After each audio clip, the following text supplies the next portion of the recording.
Donc maintenant, voici l'intérieur. Donc la première partie que je vous présentais tantôt, ici, là, aussi ce que je vous parlais que je vais mettre les fenêtres.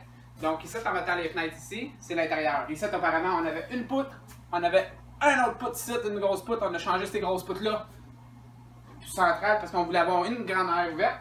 Donc en mettant la grande aire ouverte, on a travaillé pour mettre deux poutres. Bon, la première poutre, ça fait un petit bout qu'elle a mis. Celle-là, on l'a mis là quelques semaines. Donc, puis on avait deux grands murs ici. Donc ça faisait qu'on avait juste des petites pièces, c'était pas agréable pendant tout. Nous autres, on a voulu agrandir.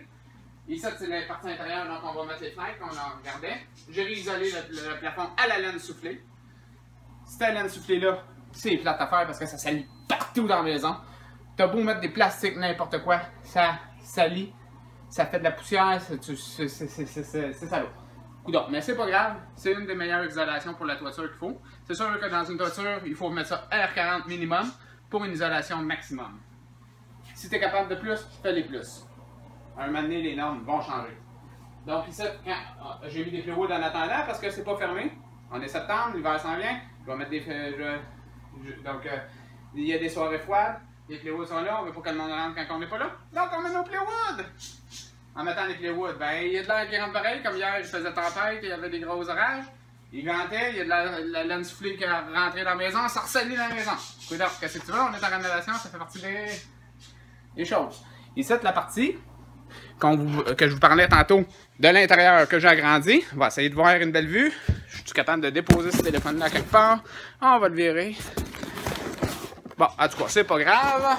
Non, on ne voit pas comme ça. On va vous le montrer en... Ici, la partie. Ça, c'est un agrandissement qu'on a fait. L'agrandissement que je vous parlais tantôt de dehors. C'est pour améliorer l'effet de la cuisine.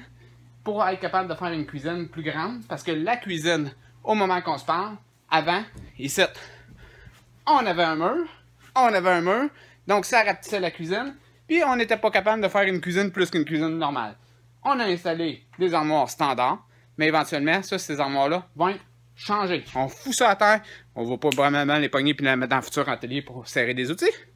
Et puis, on va en remettre des flambes à neuf que j'avais fabriqués. Essuie, ainsi de suite. Donc là, ici, on va avoir éventuellement à reniveler le plancher, à le rebaisser. On voit, il y a une petite coche. Donc, puis on a, par rapport à l'autre plancher, un autre coche. Plus haute, plus haute.